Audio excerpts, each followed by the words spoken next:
Bien, hermanos, muy buen día. Bienvenidos a todos, hermanos. Bienvenido, hermano Jeffrey. No nos habíamos visto. Hermanos, qué bueno tenerlos acá, y a ustedes también, los que están allá en casa. Qué bueno que se puedan reunir con nosotros. Espero que escuchen bien, que el sonido esté bien, que la transmisión pueda ser lo mejor posible para que el Señor pueda llevar la palabra a través de estos medios, aún en medio de estas dificultades, y que todos seamos bendecidos por ella. Quisiera comenzar, hermanos, hoy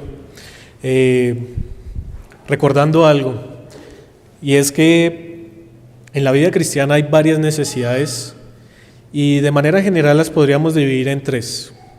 Una es aquella que nos toca personalmente entre Dios y nosotros, esa relación personal que tenemos. Otra es la de la familia, por supuesto, de cómo nuestra familia debe girar en torno al Señor. Y otra es la de la iglesia, es el valor y la importancia de la iglesia. Cada uno de estos temas, hermanos, es supremamente importante y relevante en la vida cristiana. El Señor, en la economía, en el orden que ha dejado de las cosas, nos dice que primeramente nosotros y el Señor, esa relación con Él personal, luego nuestras esposas, nuestros hogares, pero por supuesto también la iglesia del Señor es una institución valiosa que Cristo ha establecido para nuestro beneficio y para expandir el reino de los cielos. Hoy, mis hermanos, entre todos estos temas que son iguales de necesarios y relevantes para la vida cristiana, quiero hablar del tercero. Quiero hablar de la iglesia nuevamente, hermanos.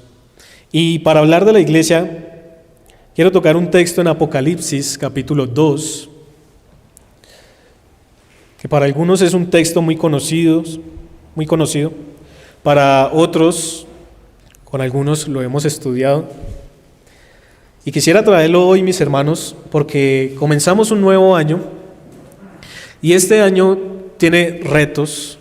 Este año tiene proyectos y propósitos, no solamente a nivel personal, familiar, sino también como iglesia del Señor, y ustedes bien lo saben, mis hermanos. Y ese propósito, hermanos, yo quisiera empezarlo en este nuevo año compartiendo algo que la palabra dice respecto principalmente al gobierno de la iglesia.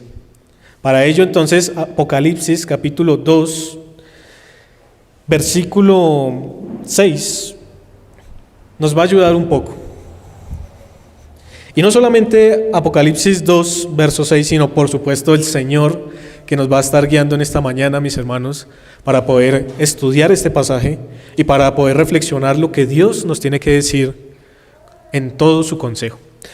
Antes, hermanos, de comenzar, quisiera invitarles a que oráramos y dispusiéramos nuestros corazones y este tiempo en el Señor.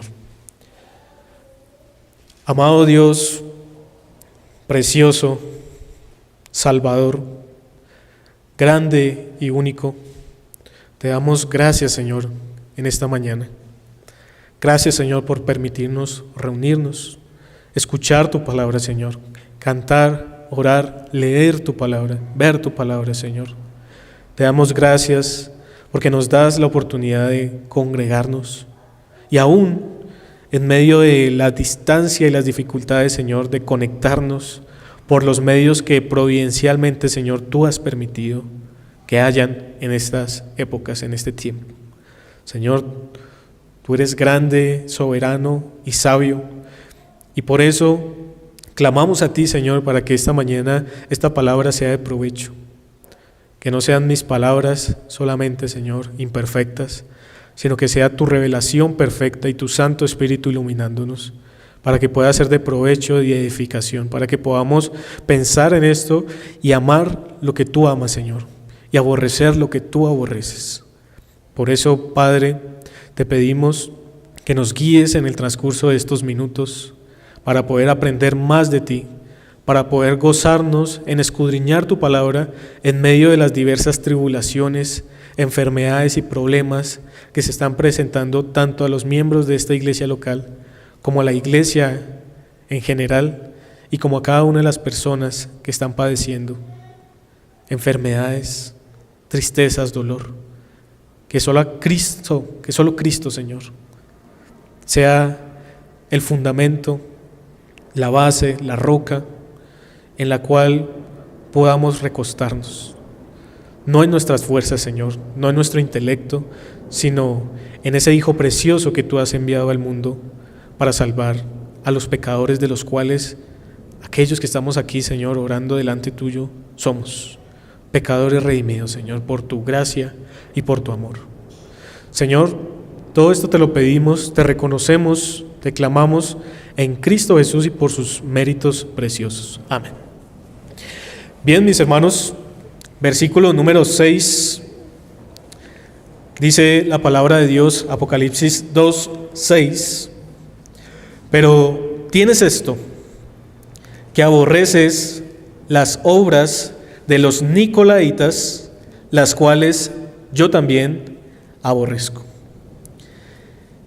El término nicolaita, hermanos, aparece solamente 2 veces en el Nuevo Testamento.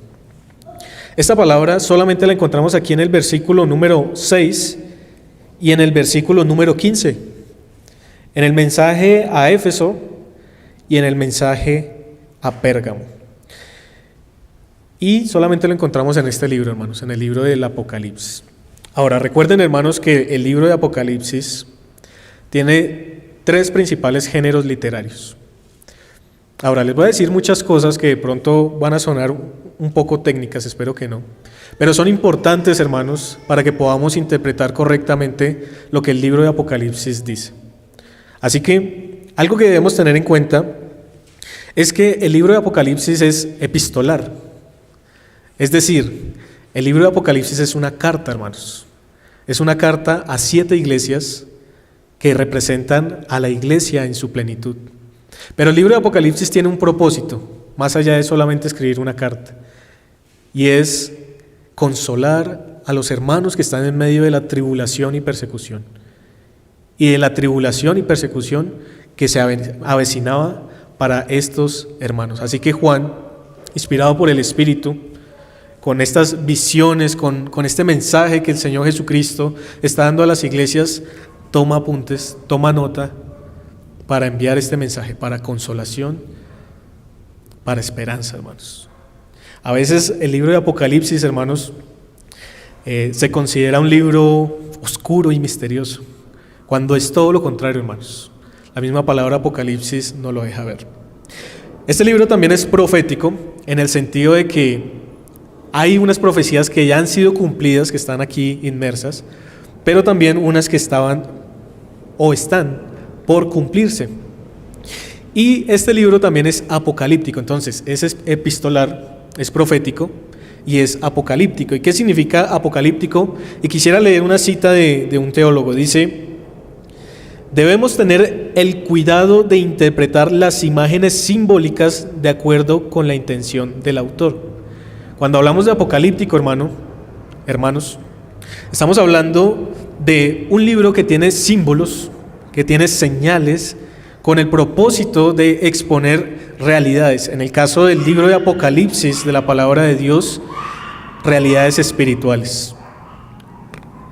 Por ejemplo, cuando nosotros vamos al capítulo número 2 y el capítulo número 3, como les dije al principio, cuando hablamos de 7 iglesias, ¿cuáles son esas 7 iglesias? Éfeso, Esmirna, Tiatira, Sardis, Pérgamo, etc.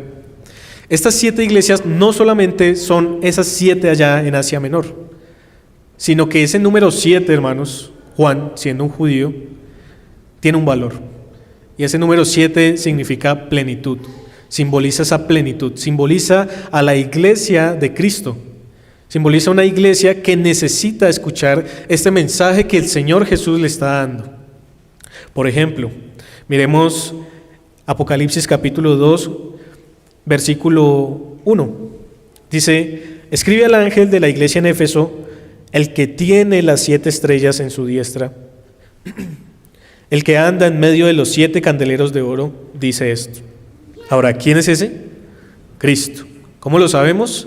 Pues el capítulo número 1 nos da esa descripción del Señor Jesucristo. Versículo 2: yo conozco tus obras y tu arduo trabajo y paciencia, y que no puedes soportar a los malos, y has probado a los que se dicen ser apóstoles y no lo son, y los has hallado mentirosos. Y has sufrido y has tenido paciencia y has trabajado arduamente por amor de mi nombre y no has desmayado. ¿A quién le está hablando el Señor? A una iglesia local allá en Éfeso. Así que mis hermanos, no solamente le estaba hablando allá a la iglesia local en Éfeso, sino que hoy podemos tomar este texto, esta porción, y aplicarla a nosotros también. El Señor hablándonos a nosotros. Pero así como el Señor en Apocalipsis elogia, también hace reproches. Versículo 4. Pero tengo contra ti que has dejado tu primer amor. Entonces, pese a todo el trabajo, a la perseverancia, al ánimo pronto que estaba teniendo la iglesia en Éfeso, algo se le había olvidado. Y era lo más importante, que lo que hacían no lo hacían por ser los mejores, por competir con otras iglesias, por demostrar que sí podían, sino en Cristo Jesús. Ese primer amor.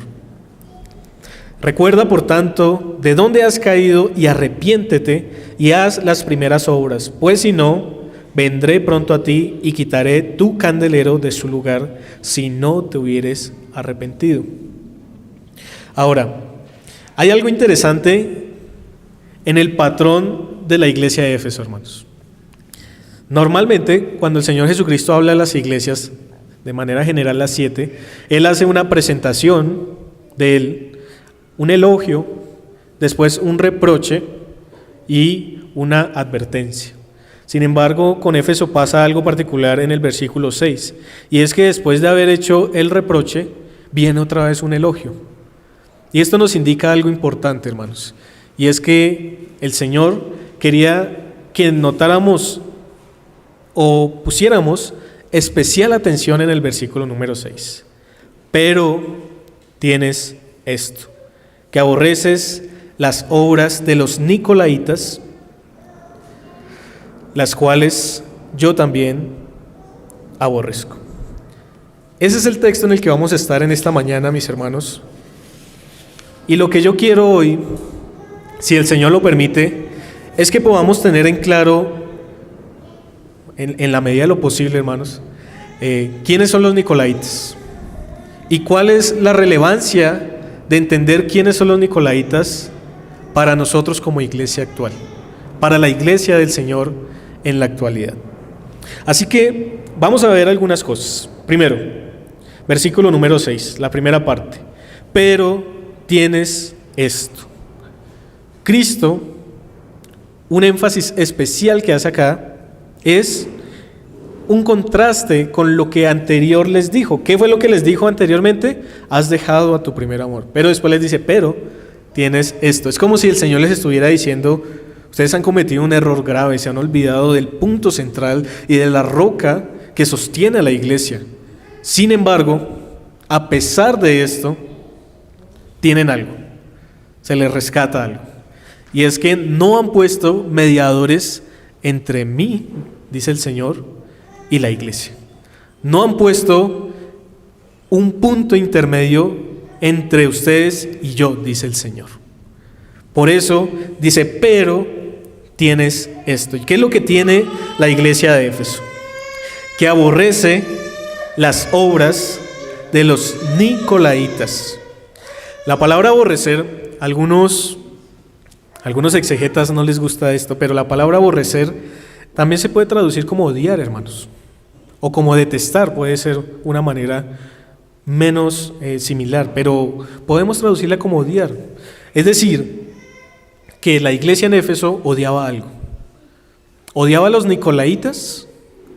Bueno, según el texto, miren ustedes, no odiaba a los nicolaítas, odiaba las obras de los nicolaítas. Y cuando nosotros vemos la palabra acá, el versículo 15 también, miren lo que aborrece el Señor y lo que aborrece la iglesia de Éfeso: las obras y la doctrina, o sea, los actos y las enseñanzas.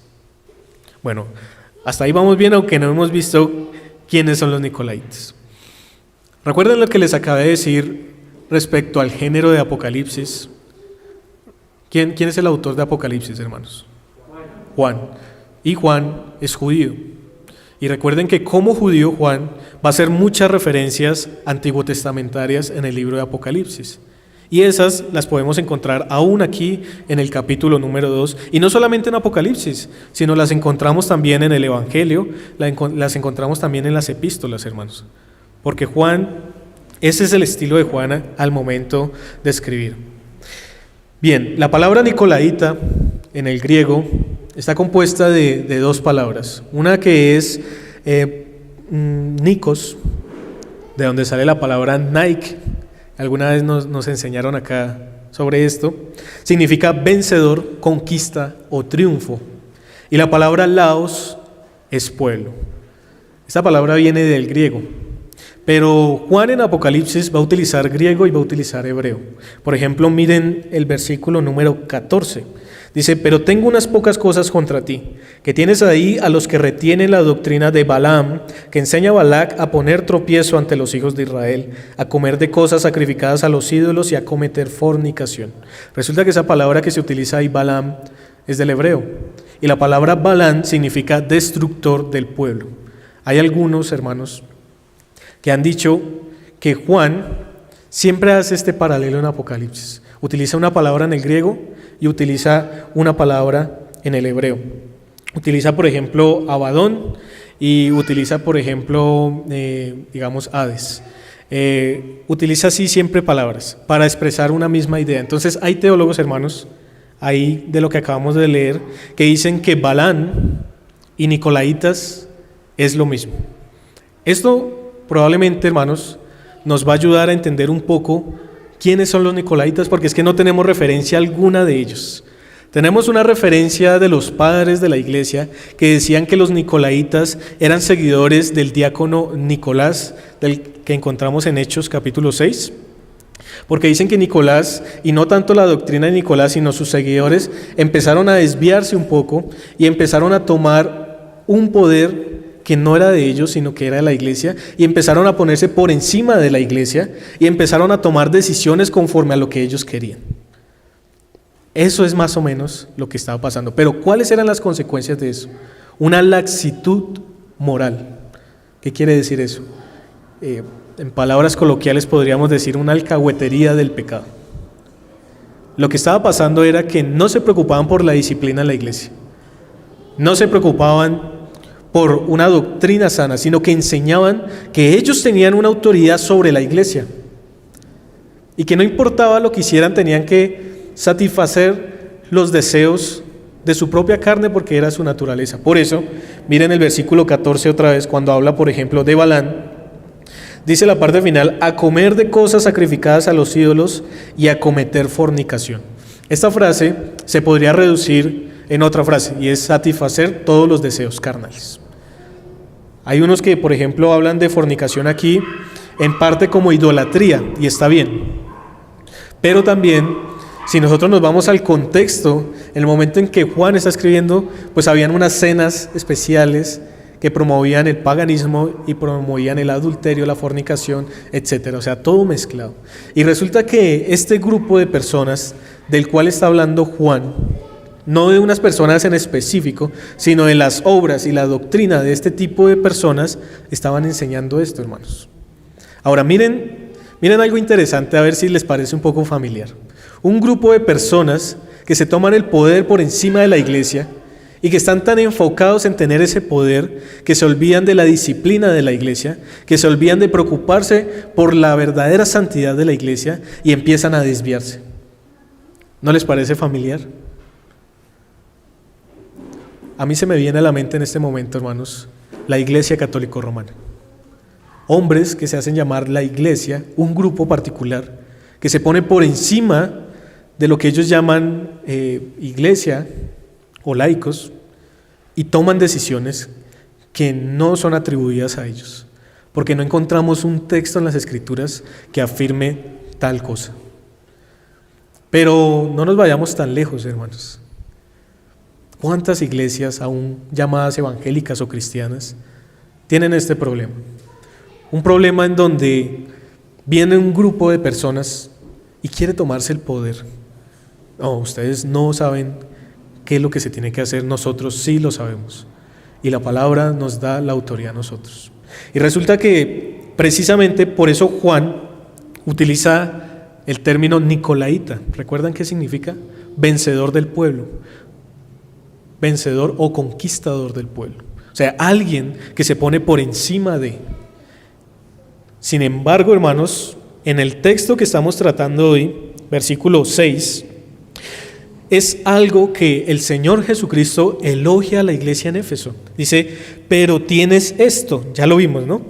Que aborreces, que odias, que detestas las obras de los nicolaitas. Ahora, hay 3 razones, hermanos, que refuerzan esta propuesta que yo les traigo hoy. Yo sugiero, hermanos, que los nicolaitas son aquellos que se toman el poder por encima de la iglesia y que promueven una laxitud moral. Eso es lo que yo propongo en este día. Eso es lo que yo sugiero de la interpretación de este texto en esta mañana. Hay 3 razones por las que yo creo esto. Hay otros que no, hay otros que dicen que sí eran literalmente los seguidores de Nicolás, como lo decían los antiguos padres, como lo decía, por ejemplo, Eusebio también. 3 razones. La primera, no hay un antecedente de que aquel grupo exista o tenga un registro histórico en el momento en que Juan está escribiendo la epístola, o que tengamos un contexto anterior de aquellos llamados nicolaitas. Así que probablemente Juan no se está refiriendo a un grupo herético como tal que se hacía llamar así, sino a un grupo de personas que se querían tomar el poder y que querían promover esa laxitud moral, ese paganismo, esa idolatría dentro de la misma iglesia. Porque acá no estamos hablando de falsos maestros. ¿Por qué? Porque en el caso, por ejemplo, de Éfeso, si nosotros leemos nuevamente el versículo número 2, la última parte dice, y has probado a los que se dicen ser apóstoles y no lo son, y los has hallado mentirosos. En este caso, Éfeso era una iglesia fuerte, fortalecida, fundamentada, que no permitía este daño. Pero miren, por ejemplo, el versículo número 15, hablando a la iglesia de Pérgamo, dice, y también tienes a los que retienen la doctrina de los nicolaitas, la que yo aborrezco. Ese y también tienes, en el griego, lo podríamos entender como, y entre ustedes hay. Y entre ustedes hay.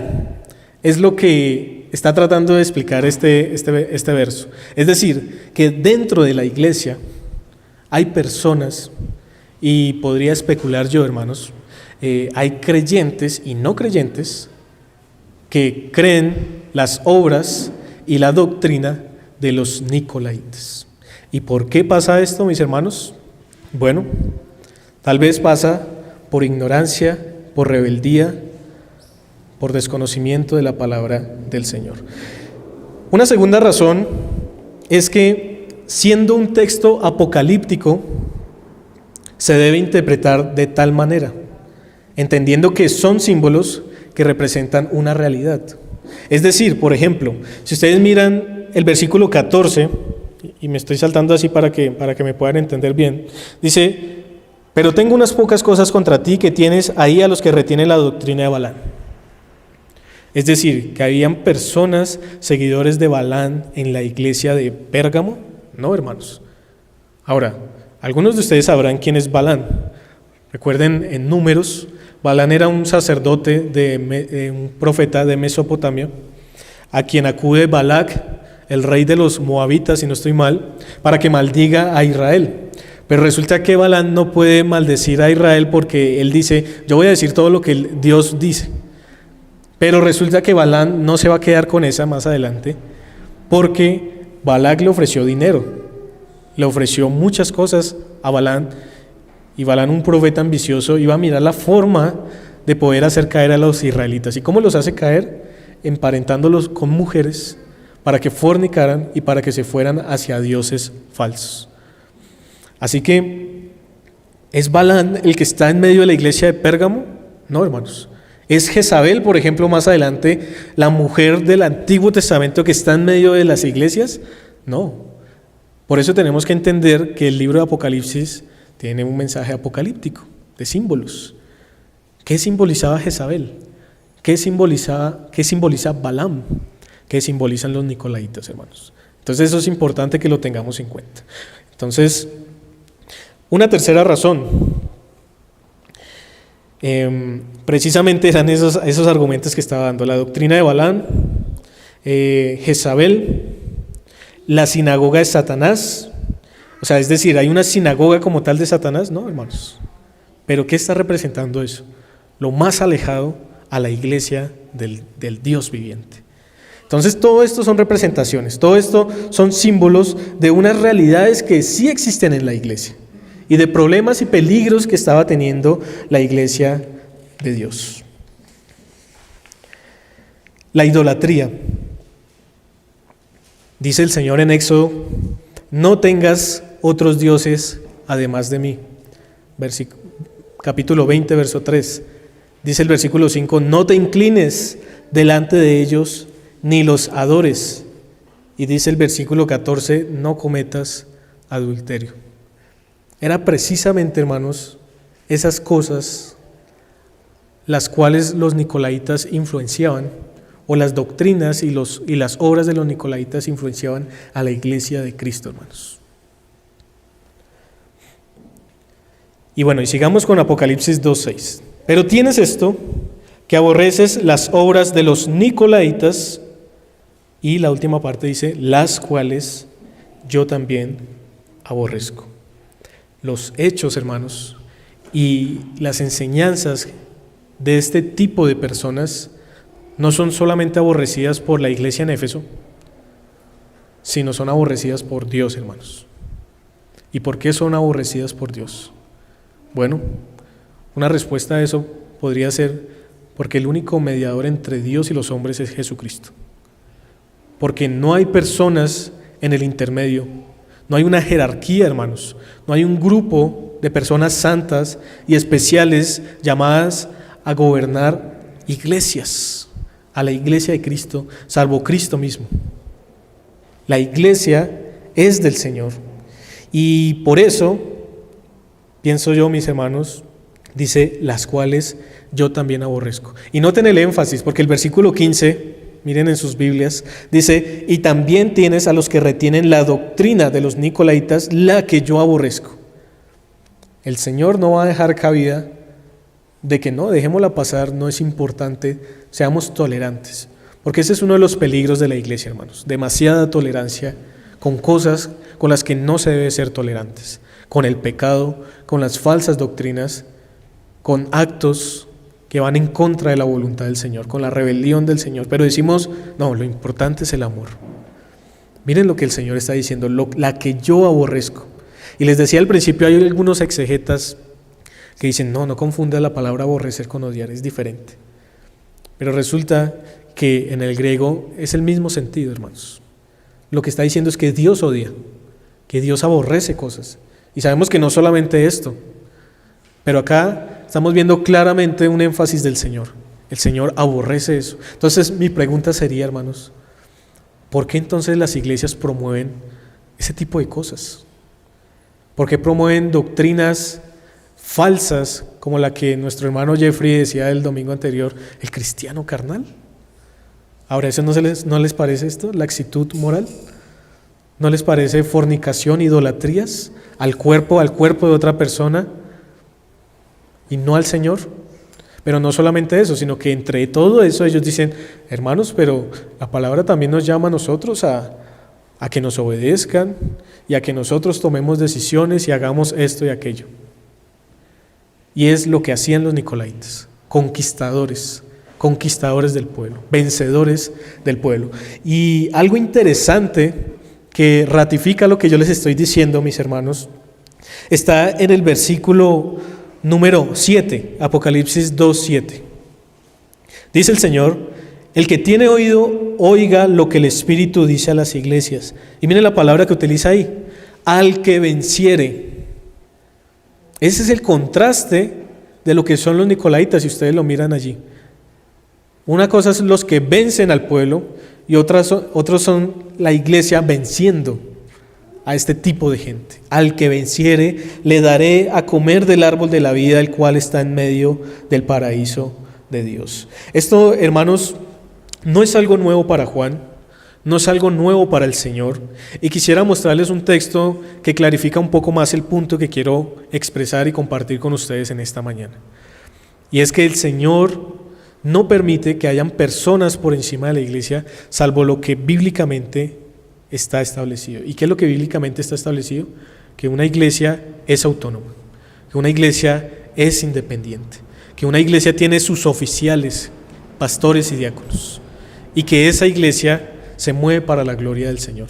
Ahora, ¿dónde vemos eso? En otro escrito de Juan. Vamos a tercera de Juan.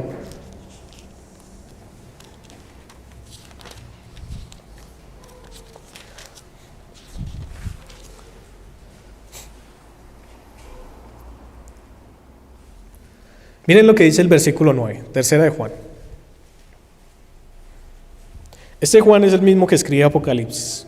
Dice: yo he escrito a la iglesia, pero Diótrefes, al cual le gusta tener el primer lugar entre ellos, no nos recibe.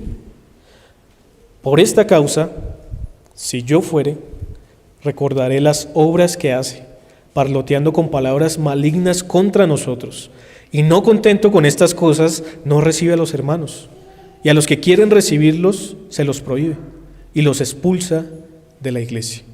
Ahora, había un hermano o un hombre llamado Diótrefes allá en la iglesia de Gallo, que se tomó el poder, porque eso que dice el versículo 9, que dice: le gusta tener el primer lugar entre ellos, es una frase que se puede traducir como: le gusta estar por encima de todos, mandar, que le obedezcan. Ahí no está diciendo que le gusta tener el primer lugar en las sillas o que le gusta colarse en las filas, no, que le gusta tener poder por encima, a tal forma o de tal manera que la iglesia le estaba obedeciendo porque se había tomado el poder, hermanos, y se había tomado el poder a tal punto que resistía la enseñanza de los apóstoles y que no permitía que llegaran. O sea, era influyente, hermanos, tenía poder, y los hermanos le tenían miedo allá en esa iglesia, a tal punto que si alguien quería recibir a un hermano, o si alguien quería recibir probablemente a un enviado de los apóstoles, él cogía y los expulsaba. Hermanos, ¿quién tiene autoridad para expulsar a alguien de la iglesia? Solamente la iglesia. ¿En qué casos? En casos de disciplina, hermanos. ¿Dónde está eso? Mateo 16, 18, Mateo 18, 16. Pero resulta que Diótrefes creía que tenía el poder y la potestad de hacerlo cuando él quisiera. ¿No les parece eso familiar? Personas que no están de acuerdo con una doctrina o alguna cosa y expulsan porque ellos tienen la potestad, porque ellos pueden manejar. No es así, hermanos. Miren lo que les dice Juan a la iglesia y miren lo que le dice Juan a Gallo, si no estoy mal, sí, de Diótrefes, versículo 10. Por esta causa, dice Juan el apóstol, si yo fuere, recordaré las obras que hace parloteando con palabras malignas contra nosotros. Yo no quisiera, hermanos, estar en el lugar de Diótrefes cuando Juan llegara allá a esa iglesia. Y yo no quisiera, hermanos, estar en el lugar de ese tipo de personas que enseñan erróneamente, que se adueñan de la iglesia cuando Cristo venga. Porque imagínense, aquí Juan deja ver algo como de firmeza, ¿no? Por esta causa, si yo fuere, recordaré las obras que hace parloteando, miren la palabra que utiliza, con palabras malignas. O sea, él iba a llegar allá a buscar a Diótrefes y a pararlo de una vez y a quitarlo del lugar en el que debería estar la iglesia. Esto, hermanos, es lo mismo que Juan está transmitiendo, y volvamos a Apocalipsis. Allá en Apocalipsis capítulo 2, verso 6 y verso 15. Y noten aún lo importante de este tema, hermanos, porque se lo enfatiza a dos iglesias. O sea, no solamente era una. Dice: pero tienes esto, que aborrece las obras de los nicolaitas, las cuales yo también aborrezco. Esto era digno de elogio en la iglesia de Éfeso. Pero era digno de reproche en la iglesia de Pérgamo cuando dice, y también tienes a los que retienen la doctrina de los nicolaitas, la cual yo aborrezco. Así que, mis hermanos, ¿cuál es entonces el modelo bíblico de una iglesia? ¿Cómo nosotros lo podemos saber? Pues, mis hermanos, domingo tras domingo estudiamos la palabra del Señor. Hemos hecho cambios, mis hermanos, en esta iglesia local, transiciones dolorosas, pero confiados en el Señor, de que lo que hacemos, hermanos, es lo que la palabra de Dios dice. Y hoy, hermanos, yo solamente estoy viendo un texto de todos los textos que la palabra de Dios nos habla respecto a cómo se debe gobernar la iglesia del Señor. Y hoy lo estamos viendo de manera negativa, cómo no se debe hacer. Pero hay muchos textos positivos que nos enseñan precisamente cómo sí se debe hacer. Y muchos de los cambios, hermanos, que nosotros estamos haciendo juntos, lo estamos haciendo porque queremos ser una iglesia bíblica, porque no queremos ser como Pérgamo. En este aspecto particular queremos ser como Éfeso, queremos resistir las falsas enseñanzas, las malas obras, queremos comprobar lo que es agradable al Señor, queremos escudriñar a ver si estas cosas son ciertas y queremos vivir para la gloria del Señor, no solamente a nivel personal, hermanos, ni a nivel familiar, que son muy importantes y prioritarios, sino también, hermanos, a nivel eclesial.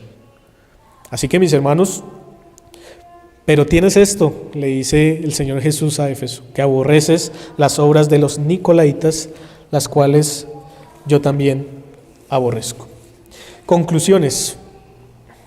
Hermanos, aborrezcamos lo que el Señor aborrece. Amemos lo que el Señor ama, odiemos lo que el Señor odia. El Señor no quiere estas cosas en su iglesia. El Señor no quiere que nos inventemos cosas porque parece que son mejores, porque en nuestra época tal vez funcionan. No, hermanos, ya todo está escrito porque tenemos que inventar más cosas. La mejor forma de protegernos de todo esto, hermanos, es hacer lo que hacía la iglesia de Éfeso.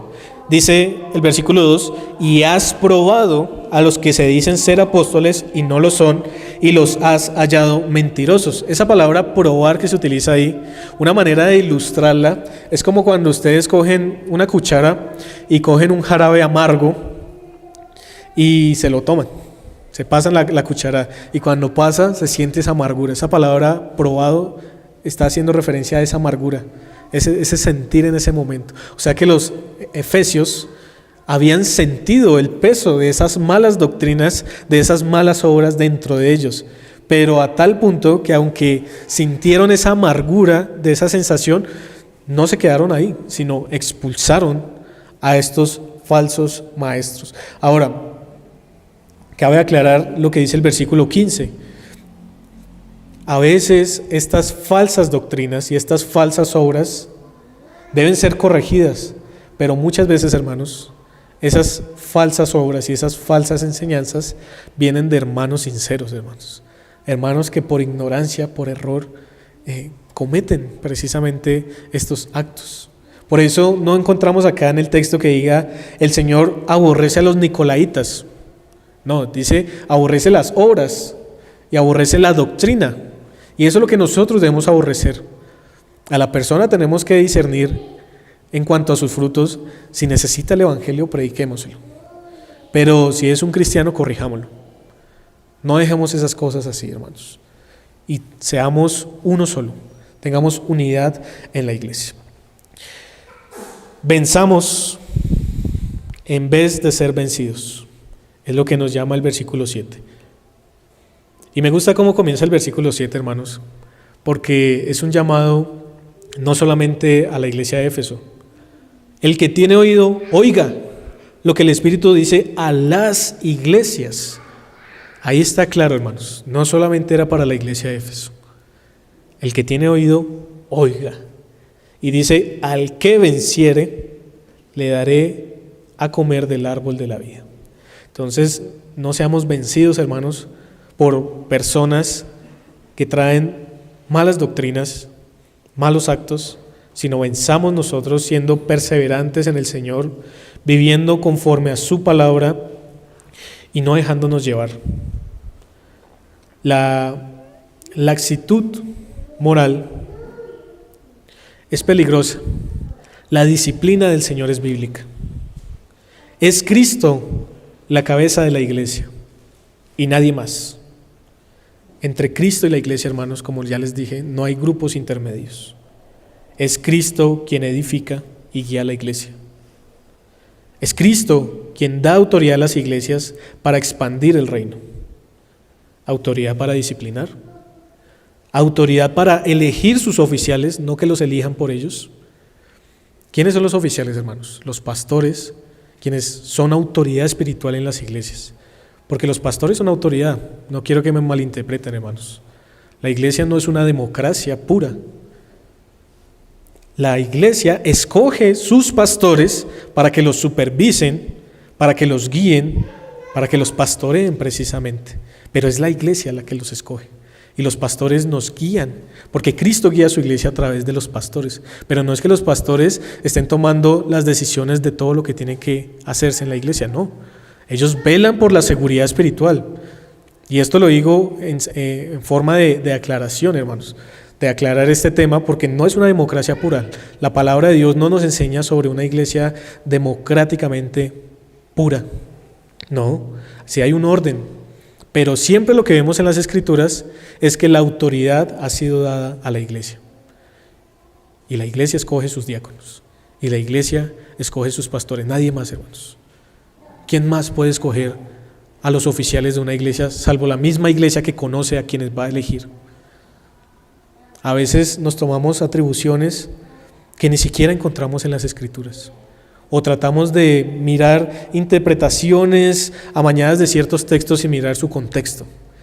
Y por eso es importante, hermanos, que siempre estemos aferrados y asidos a la palabra del Señor y a la iluminación que el Espíritu Santo da para poder interpretarla correctamente.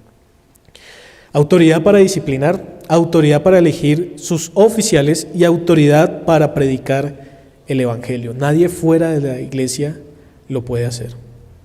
Así que, mis hermanos, si ustedes notan el sentir de este texto, es que no hay nadie más grande, fuerte, sustentador y guiador que nuestro Señor Jesucristo.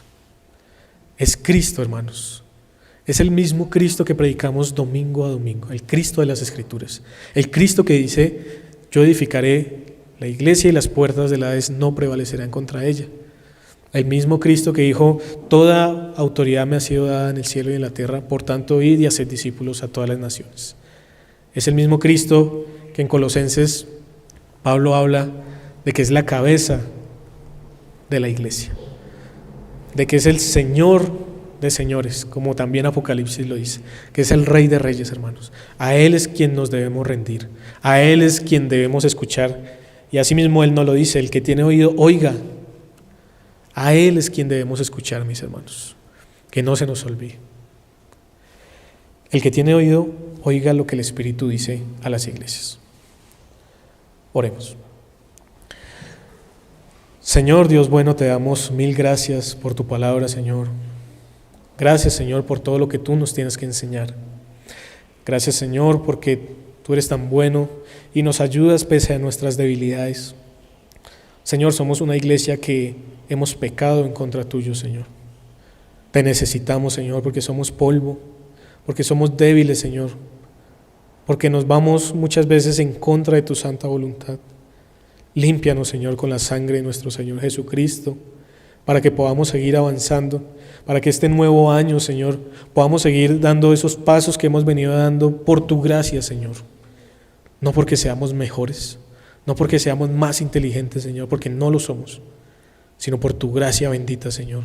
A ti, Señor, te exaltamos en esta mañana, porque tu palabra nos enseña, nos exhorta, Señor, nos advierte que no debemos dejar entrar falsas enseñanzas o sacarlas que ya están adentro, Señor. Reformándonos día a día, Señor, renovando el espíritu en nuestra mente. Señor, ayúdanos y ayuda a cada una de las iglesias locales, Señor, a tu santa iglesia, Señor, a que pueda ser bíblica, a que pueda ser santa y sin mancha, en Cristo Jesús. Señor, aquellas personas que no pertenecen a tu iglesia, Señor, que no son salvas, también te pedimos, Señor, porque no nos olvidamos de ellos, que les renueves, que les regeneres, Señor, que les salves para que puedan ser parte de esta tu iglesia. Una iglesia en la que se crece, se edifica y se glorifica al único santo y perfecto, ese eres tú, Señor. Ayúdanos, Señor, a darte la gloria y la honra con cada una de las cosas que hacemos, con cada uno de los actos de adoración, con cada una de las doctrinas que enseñamos, Señor. Guárdanos, Señor, guárdanos para hacer bien, guárdanos, Señor, para santificarnos en tu Espíritu. Señor, ayúdanos a tener oídos abiertos y ayuda, Señor, al incrédulo a que pueda nacer para que pueda escuchar estas bellas palabras de vida, Señor. Todo esto te lo pedimos en el único Redentor, en el único Mediador, Señor, en el único Dios hombre, santo, puro, perfecto, sin mancha, inocente, Cristo Jesús, Señor. Alabado seas en Cristo. Amén.